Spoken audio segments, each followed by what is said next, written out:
عالم غامبول المدهش قد وصل إلى النهاية بعد بث 6 مواسم متكاملة. طول بث الكرتون كانت حلقات مجرد حلقات عشوائية، كان الهدف منها ترفيه وإضحاك المتفرج إلى حين إظهار قصة الفراغ وروب إلى غير ذلك. لكن السبب الوحيد كان ترك علامة استفهام كبيرة حول هذا الموضوع، وعدم إجابتنا على الأسئلة التي طرحناها، خصوصا بعد الحلقة الأخيرة التي كنا ننتظر منها الإجابات، لكنها فقط زادت الغموض أكثر وتشويقا. لذلك أهلا وسهلا بك في فيديو جديد من توقعات فيلم عالم غامبول المدهش.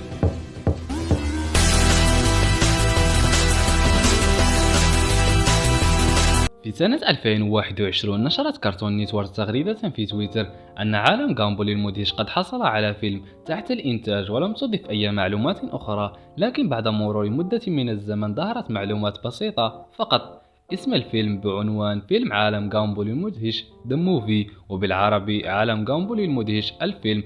كما نعرف بعد مدة انتشر خبر أن فيلم عالم غامبول المدهش لن يعرض على HBO Max، وأنه سوف يعرض على قنوات كارتون نيتورك الأخرى. وكما نعرف تكلفة الفيلم بلغت 50 مليون دولار، والآن نأتي إلى موعد نزوله. كما الآن يؤكد موقع فاندوم الشهير أن بث فيلم عالم غامبول المدهش في الولايات المتحدة الأمريكية سوف يكون في 8 من سبتمبر لسنة 2023، وكما أنه من المقرر أن تكون مدة الفيلم 2 إلا ربع. أما عن منصة العرض، أما عندما خرجت HBO Max من المشهد، وأيضا نتفليكس لديها مشاريعها الخاصة مع نيكولوديون، يظهر أن منصة هولو هي من سوف تفوز بحقوق الطبع والنشر، خاصة أن موقع فاندوم يدعم صحة هذه الفكرة. والآن نأتي إلى قصة الفيلم. أعلم أن الجميع يعرف قصة، لكن في الإعادة إفادة. كما نعرف قصة الفيلم غريبة بعض الشيء، تتمحور حول أكبر معجب لعالم غامبول المدهش الذي يجد الحلقة المفقودة، فيفتح عن طريقها بوابة تربط عالمه بعالم غامبول. بعدها يتمكن من الدخول، يلتقي عائلة وانترسون، فيقرر أن يساعدهم للهزيمة الشر الشائن، والتي يتضح أنها الفراغ، وخاصة لا نعرف لحد الآن سبب قيام الفراغ بذلك. كما نعرف أن الفراغ يحذف الشيء عندما يعتبره خطأ، وسوف نضع عدة فرضيات. الفرضية الأولى هي التي أظنها أقرب للواقع، هي اعتبار الفراغ دخول المعجب خطأ، فيقرر حذف عالم غامبول المدهش. أما الثاني كون المعجب وجد الحلقة المحذوفة التي هي الحزن.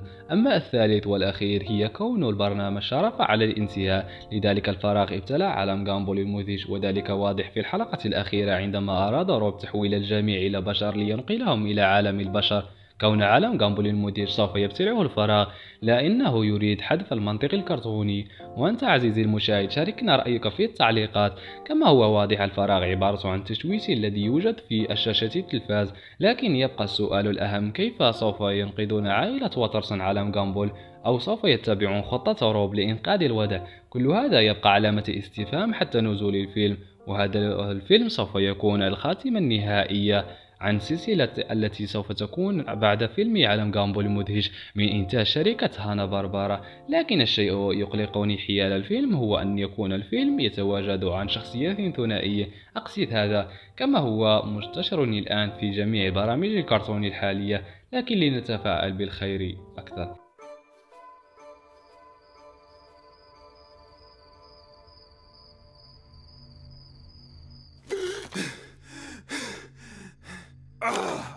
Why did they stop me? Transformation is the only chance they have of escaping to the other place when this world...